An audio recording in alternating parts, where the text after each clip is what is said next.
Previously.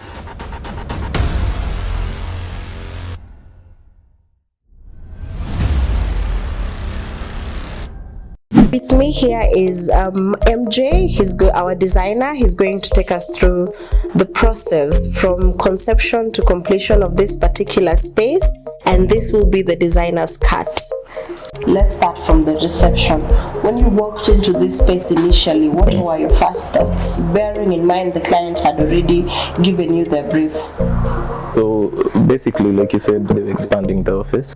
So the first thing we did was we came to site, we took some measurements of both the old office and the new office, and then we went back to our office and we started coming up with ideas on how we can integrate the three spaces, basically, because it was three offices.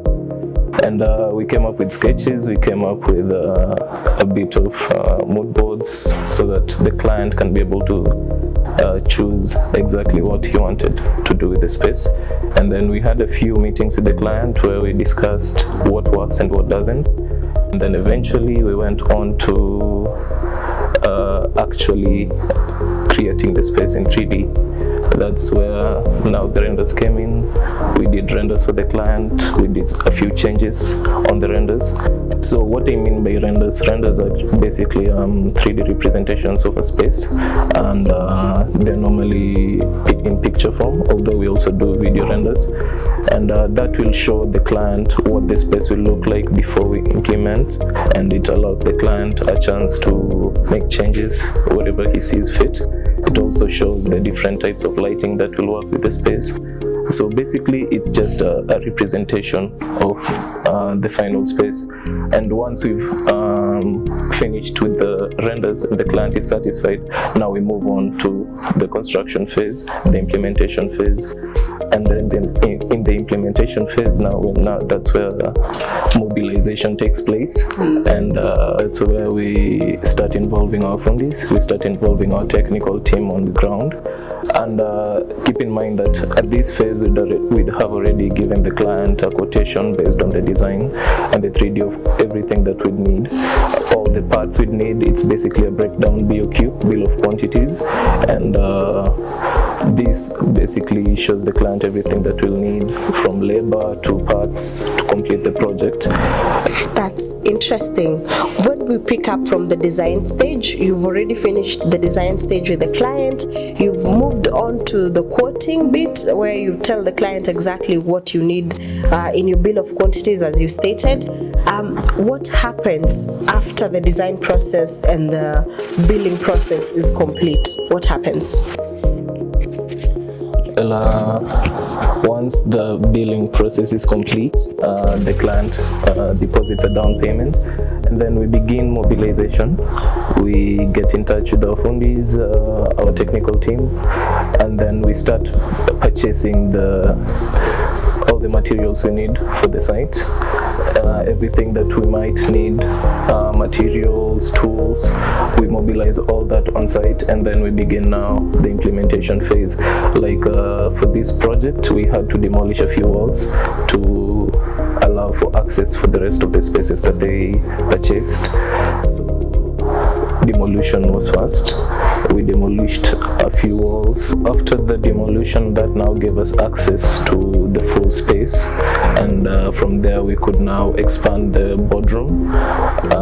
Initially, where we now have the boardroom, that was the working stations, and we expanded the working station to the new offices and made that into a boardroom. So we left the old office into like a management wing, sort of. It had the management wing, the boardroom, the kitchenette, and when it comes to the reception, as you can see, we gave it a facelift. We expanded it to accommodate both offices, and you can also see from the renders and what was implemented, it's a testament to our team on the ground. It's clearly what was represented in the render. And moving on from there, we move on now to the open space where we have the working spaces, and we have open partitions which separate the different departments, but they're still open to let light in, natural light from the window, because a challenge in this space was how to get natural light across the entire space.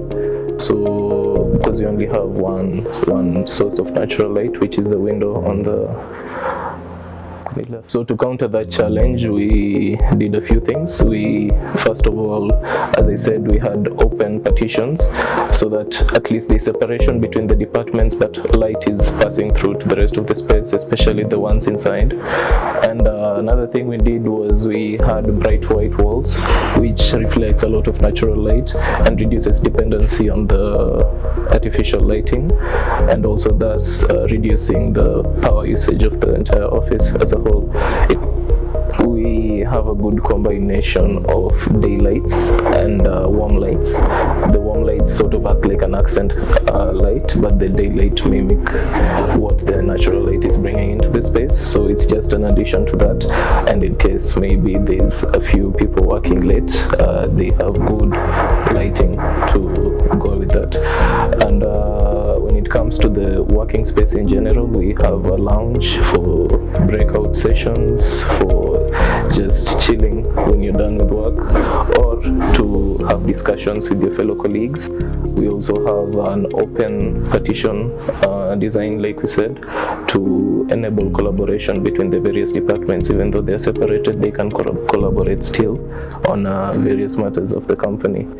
Another thing we did was we had carpet tiles, which serves different purposes. First of all, it looks good, it adds to the aesthetic of the space. Another thing it's a good sound absorber, so the acoustics of the space is great, especially when you're taking calls with clients. And yeah, we also included ACs for better air circulation and also climate control.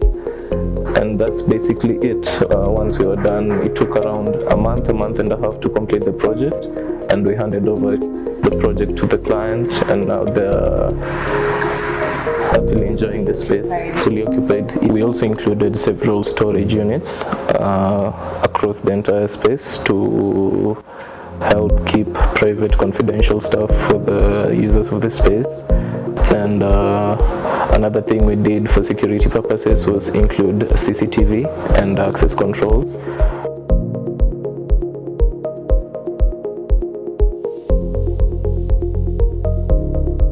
Appropriate design, we're not just interior designers or architects, we're also engineers, lighting designers, and urban planners. We also curate spaces, and that's why we're committed to bringing out the best in our client spaces, what they have, what they're planning to build. We partner with the best in the industry. We optimize our client spaces to ensure that we capture their brands and their lifestyles.